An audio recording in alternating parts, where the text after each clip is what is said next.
আসসালামু আলাইকুম। ফুটন্ত পানির মধ্যে মুড়ি দিয়ে যে এত মজার একটা রেসিপি তৈরি হবে আমি ভাবতেও পারিনি। খুবই টেস্টি হয় আর খুবই সহজ বানানো, যে কেউ খুব সহজে বানাতে পারবেন। তাহলে চলুন রেসিপি শুরু করি।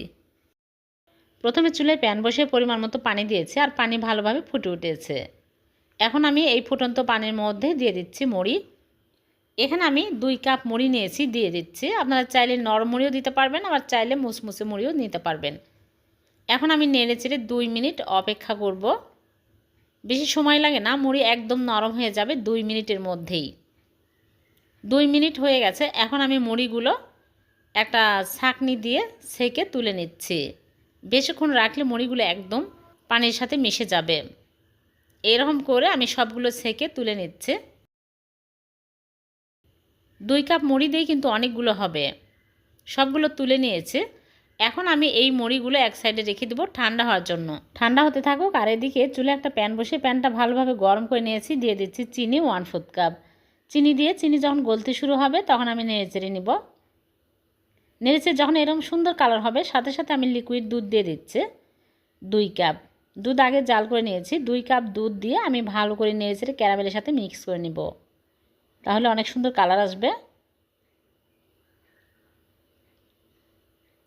ভালোভাবে বলক চলে আসছে। এখন আমি এই মুড়িগুলো দিয়ে দিচ্ছি।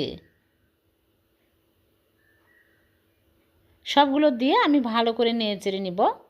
নাড়তে নাড়তে দেখবেন যে একদম মুড়ি গলে দুধের সাথে মিশে যাবে আর ঘন হয়ে আসবে। এখানে সুজি দিয়ে দিলাম 1/4 কাপ আর চিনি 1/2 কাপ দিয়ে দিলাম। দিয়ে আমি ভালো করে নাড়তে থাকবো।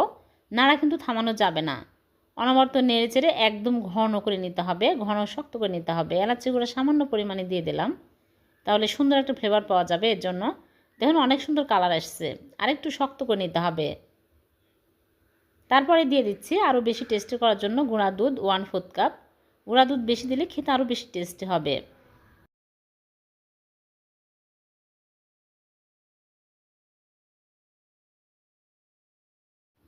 এখন আমি অনবরত নেড়েচেড়ে নিব। নেড়েচেড়ে একদম শক্ত করে নিতে হবে। অনেক সুন্দর কালার আসছে। নাড়া কিন্তু থামানো যাবে না। নামানোর আগে আমি দিয়ে দিচ্ছি ঘি 1 চামচ। ঘি দিলে সুন্দর ফ্লেভার পাওয়া যাবে মিষ্টির মধ্যে থেকে, আর খেতেও ভালো লাগবে। দিয়ে আরও কিছুক্ষণ নেড়েচেড়ে নিব। এখন আমি চুলা থেকে নামিয়ে নিচ্ছি। চুলা থেকে নামিয়ে প্লেটে ঢেলে হালকা গরম থাকতে আমি মিষ্টির শেপ দিয়ে নেব। এরকম করে অল্প অল্প করে নিয়ে চেপে চেপে আমি চমচমের শেপ দিয়ে নিচ্ছি। দেখুন হয়ে গেল একটা। খুবই মজার এই মিষ্টিগুলো, দেখে মনে হচ্ছে অনেক টেস্টি হবে। এরকম করে সবগুলো মিষ্টি আমি বানিয়ে নিব।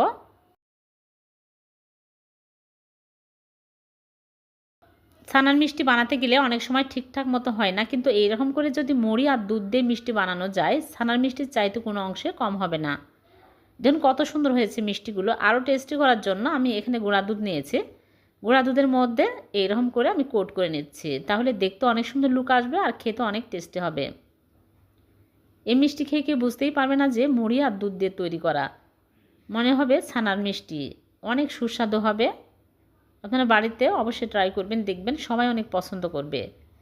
সবগুলো বানিয়ে নিয়েছি আর একটা মিষ্টি আমি কেটে আপনাদেরকে দেখাচ্ছি কতটা মজার হয়েছে দেখতে।